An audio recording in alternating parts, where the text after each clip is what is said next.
नरेंद्र मोदी ने स्वतंत्रता दिवस की 78वीं वर्षगांठ पर लाल किले से देश को संबोधित किया है।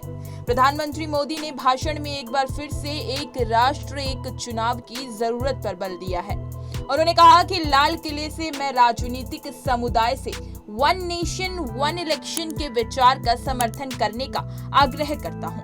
लेकिन क्या आप जानते हैं कि वन नेशन वन इलेक्शन क्या होता है? चलिए आज हम इसी पर चर्चा करते हैं। प्रधानमंत्री नरेंद्र मोदी ने स्वतंत्रता दिवस के दिन 98 मिनट के भाषण में वन नेशन वन इलेक्शन पर जोर दिया। उन्होंने कहा कि इस पहल के पीछे देश का एकजुट होना महत्वपूर्ण है। उन्होंने कहा कि बार बार चुनाव देश में गतिरोध पैदा करते हैं। आज हर योजना और पहल ऐसा लगता है कि ये चुनाव चक्र से प्रभावित है और हर गतिविधि राजनीतिक विचारों से रंगी हुई है। पूर्व राष्ट्रपति रामनाथ कोविंद की अध्यक्षता वाली समिति ने इसी साल मार्च में वन नेशन वन इलेक्शन को लेकर अपनी रिपोर्ट सौंपी थी। रामनाथ कोविंद समिति की ये रिपोर्ट कुल 18,626 पन्नों की है।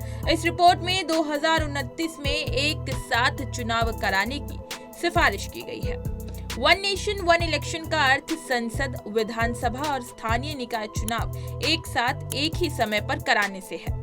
आसान शब्दों में ऐसे समझा जा सकता है कि वोटर सिर्फ एक ही दिन में सरकार या प्रशासन के तीनों स्तरों के लिए वोट करेंगे। बता दें कि दुनिया के कई देशों में चुनाव एक साथ होते हैं। उदाहरण के लिए स्वीडन में हर 4 साल में आम चुनाव के साथ राज्य और जिला परिषदों के चुनाव होते हैं। इसके अलावा दक्षिण अफ्रीका में भी आम चुनाव और राज्यों के चुनाव एक साथ होते हैं। इन चुनावों के दौरान वोटर्स को अलग अलग वोटिंग पेपर भी दिए जाते हैं। दुनिया के बाकी देशों में Brazil, Philippines, Bolivia, Colombia, Costa Rica, Guatemala, Guyana और हॉन्डुरस जैसे देशों में भी राष्ट्रपति प्रणाली के तहत राष्ट्रपति और विधायी चुनाव एक साथ होते हैं। देश में लोकसभा और विधानसभा चुनाव एक साथ होने से चुनाव पर होने वाला खर्च कम किया जा सकता है। आसान भाषा में राजकीय कोष पर चुनाव का खर्च कम पड़ेगा, जिससे विकास कार्यों में और तेजी आ जाएगी। इसके अलावा मतदान केंद्रों पर ईवीएम के इंतजाम, सुरक्षा और चुनाव के लिए कर्मचारियों की तैनाती भी काव्याद बार बार नहीं करनी पड़ेगी। इससे चुनावी प्रक्रिया में आम लोगों की भागीदारी बढ़ाने में भी मदद मिलेगी। इसके अलावा चुनाव एक बार होने से इससे वोट प्रतिशत में इजाफा होगा। वहीं चुनाव आयोग की बार बार आदर्श आचार संहिता लागू होने के कारण विकास कार्य भी प्रभावित होते हैं। एक बार चुनाव होने से विकास कार्य प्रभावित नहीं होंगे। वन नेशन वन इलेक्शन इस देश की पूरी चुनाव प्रक्रिया बदल जाएगी। इससे पूरे देश में एक साथ चुनाव होंगे। बता दें कि साल में पहली बार नहीं है जब सरकार एक साथ चुनाव कराने के फैसले पर विचार कर रही है।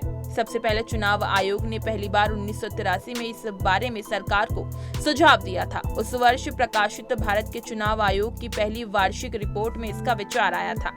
इसके बाद विधि आयोग की ओर से 1999 में इसका विचार आया था। विधि आयोग ने चुनाव सुधार पर अपनी रिपोर्ट में एक साथ चुनाव कराने की सिफारिश की थी। वहीं 2015 में कार्मिक लोक शिकायत कानून और न्याय पर संसदीय स्थायी समिति, 2017 में नीति आयोग और 2018 में जस्टिस BS चौहान की अध्यक्षता वाले विधि आयोग ने एक साथ चुनाव पर अपनी मसौदा रिपोर्ट जारी की थी। इसी तरह की तमाम खबरें और अन्य अपडेट्स के लिए बने रहिए हमारे साथ और देखते रहिए punjabkesari.com।